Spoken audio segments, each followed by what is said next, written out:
हाय अस्सलाम वालेकुम। मैं डॉक्टर शबीना, मैं एक बीएमएस डॉक्टर हूँ। इससे पहले मैंने मदरहुड सीरीज़ में प्रेगनेंसी, डिलीवरी और बच्चों के बारे में, बच्चे की डेवलपमेंट के बारे में बात की है।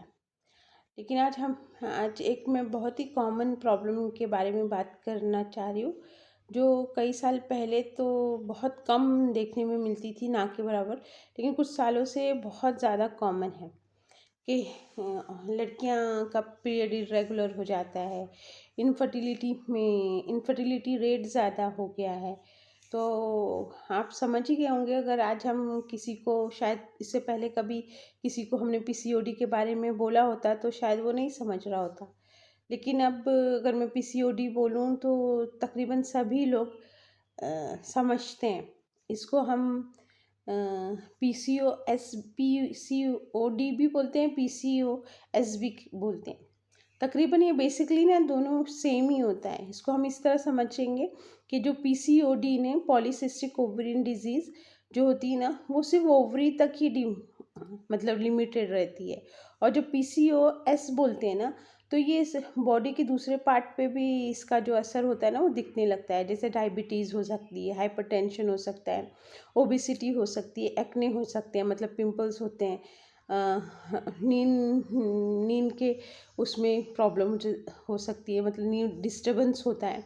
तो जब ये दूसरे ऑर्गन को वो करता है तो ये सिंड्रोम बन जाता है। तो पीसीओएस बोलते हैं, है ना। नॉर्मली ये होता है कि 50% लोग, लड़कियों में या औरतों में डायग्नोस ही नहीं होता है। हम डायग्नोस ही नहीं करते कि इसमें ये प्रॉब्लम है। और जो 50% औरतें जो होती हैं वो प्री डायबिटिक हो सकती हैं। और दूसरी बात ये है कि 40 साल के बाद टाइप 2 डायबिटीज़ होने का खतरा उनमें ज़्यादा होता है। और ये भी देखा गया है कि इसमें जो है ना, एंडोमेट्रियम कैंसर होने का भी चांसेस थोड़ा ज़्यादा हो जाता है। अब हम इसको पीसीओडी या पीसीओएस, तो डी और एस का फ़र्क ये है कि वो डिजीज़ है, वो सिंड्रोम है। तो पीसीओ जो होता है ना, पीसीओडी का मतलब ये होता है पॉलीसिस्टिक ओवेरियन डिजीज़ ना। तो पॉली का मतलब होता है ज़्यादा, सिस्टिक मतलब होता है गांठ। लेकिन एक्चुअली ये गांठ नहीं होती है, ये फॉलिकल्स होते हैं।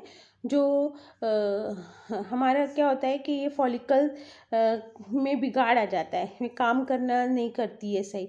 तो क्या होता है कि इसमें जो अंडे बनते हैं ना हमारे, वो प्रॉपर नहीं बनते हैं, इनमेच्योर बनते हैं। ठीक है। तो जैसे हर हर महीने आप इसको इस तरह समझ सकते हो कि जैसे हर महीने हर औरत को एक अंडा बनता है और वो रिलीज़ होता है। ठीक है। तो इसके अंदर कई हार्मोन्स काम करते हैं। तो हमारे जो दिमाग में जो पिट्यूटरी ग्लैंड होता है ना, तो वहाँ से दो हार्मोन निकलते हैं, जिसको हम बोल सकते हैं एफएसएच और एलएच। ठीक है। एफएसएच जो होता है ना, उससे क्या होता है कि वो जब बढ़ता है, वो उसका लेवल जब बढ़ता है तो वो एस्ट्रोजन को वो करता है। तो एस्ट्रोजन क्या करता है, अंडा बनाता है। ठीक है। और जब एलएच निकलता है तो वो अंडा रिलीज़ करता है। ठीक है। तो हमारे जो, इसको हम ऑर्थो वाला, एस्ट्रोजन और प्रोजेस्टेरोन को ना हम ऑर्थो वाला हार्मोन बोल सकते हैं। तो जब ये बढ़ते हैं ना, तो अंडा बनता है और अंडा रिलीज़ होता है। ठीक है। लेकिन इस हमारे औरतों के ओवरी में ना एक और हार्मोन होता है, वो बहुत थोड़ा मिकदार में होता है, जिसको आप मेल हार्मोन भी बोल सकते हैं, जिसको हम बोलते हैं टेस्टोस्टेरोन। ठीक है। तो कभी कभी क्या होता है कि टेस्टोस्टेरोन ज़्यादा हो जाता है, और ज़्यादा हो जाने की वजह से क्या होता है कि इस एस्ट्रोजन और प्रोजेस्टेरोन का लेवल को भी ख़राब कर देता है।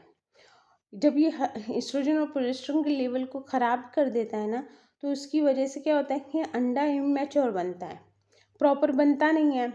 तो यहाँ से ये प्रॉब्लम शुरू होती है। ठीक है। अभी आप ये सोचेंगे कि अचानक टेस्टोस्टेरोन बढ़ क्यों जाता है ना। तो इसका, अब जब इतना हम समझ लिए हैं तो इसके आगे भी थोड़ा समझ लेते हैं। तो हमारा एक दूसरा ऑर्गन है जिसको पैंक्रियास बोलते हैं, उससे हमारे बॉडी में इंसुलिन प्रोड्यूस होता है। ठीक है। तो क्या होता है कि उस इंसुलिन का काम ये होता है कि जो हम खा रहे होते हैं ना, तो वो जो खून में ग्लूकोज होता है उसको पकड़ना है और उसको एनर्जी में कन्वर्ट करना है और वो दूसरे बॉडी पार्ट पे पहुंचाना है। तो कभी कभी ये इंसुलिन सही काम नहीं कर रहा होता, तो इसकी वजह से पैंक्रियास और इंसुलिन बनाता है, ठीक है ना। इसको बोलेंगे इंसुलिन रेजिस्टेंस, ठीक है। जब ये इंसुलिन रेजिस्टेंस होता है ना, तो हमारे बॉडी में एक टेम्परेरी इन्फ्लेमेशन मतलब सूजन वाला हालत पैदा हो जाते हैं। तो ये असर करता है ओवरीज पे, है ना। ओवरीज पे करता है तो ओवरी बल्की हो जाती है, मतलब बड़ी हो जाती है। तो इसकी वजह से टेस्टोस्टेरोन मतलब मेल हार्मोन बढ़ जाता है, और मेल हार्मोन बढ़ने के बाद आपका जो एस्ट्रोजन प्रोजेस्टेरोन बिगड़ जाता है, उसकी वजह से सारी प्रॉब्लम्स होती हैं। तो आपने देखा होगा कि जिसको भी ये होता है ना, वो औरतें थोड़ी मोटी होती हैं ना, थोड़ी सी मोटापा ओबेसिटी उनमें ज़्यादा होती है।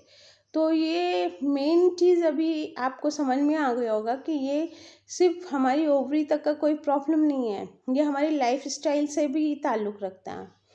तो जब इस तरह के जो पेशेंट होते हैं ना, उसको हम इस तरह डिफ़ाइन कर सकते हैं कि मतलब वो उनमें प्रॉब्लम क्या होती है। तो जब जब मेल हार्मोन उनका बढ़ गया है ना, सबसे पहला प्रॉब्लम तो यह है कि जब मेल हार्मोन बढ़ गया है, तो उसमें आदमियों की तरह चेहरे पे बाल ज़्यादा हो जाते हैं, मूंछें हो सकती हैं, दाढ़ियों के चिन के पास थोड़ा सा बाल हो सकता है। हाँ, बाल झड़ता भी बहुत ज़्यादा है, सर के बाल बहुत झड़ते हैं, ये शिकायत हो सकती हैं। चेहरे पे मुहासे या एक्ने हो सकते हैं। दूसरी बात ये है कि हाँ, मूड बहुत स्विंग होता है, मतलब मूड बहुत ज़्यादा चेंज होता है। स्लीप डिस्टर्बेंस होती है, स्लीप एपनिया होती है, आपकी बार बार आँख खुल सकती है, वज़न तो बढ़ता ही है आपका, पीरियड इरेगुलर हो जाता है। कभी कभी हम किसी किसी में ना इसमें वज़न भी कम देखा गया है, ठीक है। और दूसरी बात ये है कि पीरियड जो इरेगुलर होते हैं, तो वो क्या होता है कि लॉन्ग बहुत दिन तक नहीं आते हैं, फिर आते हैं तो रुकते ही नहीं हैं, या बहुत जल्दी जल्दी आते हैं, तो इस तरह इरेगुलर हो जाता है, ठीक है। तो अब इसको हम सिंड्रोम कब बोलेंगे, तो रोटरडैम क्राइटेरिया होता है, जिसमें 3 चीज़ें होती हैं, 3 चीज़ों को हमको देखना होता है। अगर 3 चीज़ों में से 2 चीज़ भी आपके अंदर मौजूद है, तो आपको PCOS बोलेंगे। पहला ये है कि इर्रेगुलर पीरियड, वो तो हम बात कर चुके हैं कि उसमें पीरियड इर्रेगुलर होता है, बहुत ज़्यादा मतलब कम या ज़्यादा हो सकता है, बार बार जल्दी जल्दी भी आ सकता है, कई महीने आ भी नहीं सकता, मतलब इरेगुलर, जिस तरह का आपका रोज़ हमेशा का साइकिल है उस तरह का पीरियड नहीं होता है। दूसरी ये होती है कि मेल हार्मोन का एक्सेस, चाहे वो आप पैथोलॉजी मतलब टेस्ट से पता करें, या आपके अंदर वो चीज़ बाहर ज़ाहिरी तौर पे दिख रही है, जैसे मूंछ के बाल हो गए या फिर चेहरे पे बाल हो गए, है ना, तो वो आपको दिखना चाहिए। तीसरा ये है कि जब आप USG करते हैं तो पॉलीसिस्टिक ओवरी दिखाई देना, ठीक है। इन तीनों में से अगर कोई भी चीज़ आपके अंदर मौजूद होती है, तो आप इसको बोल सकते हो कि आपको PCOS है, ठीक है। तो अब हमने ये समझ लिया, ये एक बहुत लंबा टॉपिक है, और दूसरी बात ये कि इसको हम दूसरे वीडियो में कवर करेंगे कि इसके अंदर कौन कौन से टेस्ट की ज़रूरत होती है, और दवाओं के साथ क्या चीज़ लाइफस्टाइल में क्या फ़र्क लाना चाहिए। दवाइयाँ भी चलेगी, और लाइफस्टाइल में बहुत ज़्यादा फ़र्क भी लाना पड़ेगा आपको। तो इंशाल्लाह हम नेक्स्ट वीडियो में इसके बारे में बात करेंगे, क्योंकि ये वीडियो अब बहुत लंबी हो गई है। अगर आपको मेरा ये वीडियो अच्छा लग रहा है, तो आप इसे शेयर करिए, और मेरे चैनल को सब्सक्राइब करिए, और बेल आइकन ज़रूर दबा दीजिए। अगर आपका कोई कंसर्न या कमेंट हो PCOS पे या PCOD पे, तो आप ज़रूर लिखिए, मैं इसका जवाब ज़रूर दूँगी। Thank you for watching. अल्लाह हाफिज़।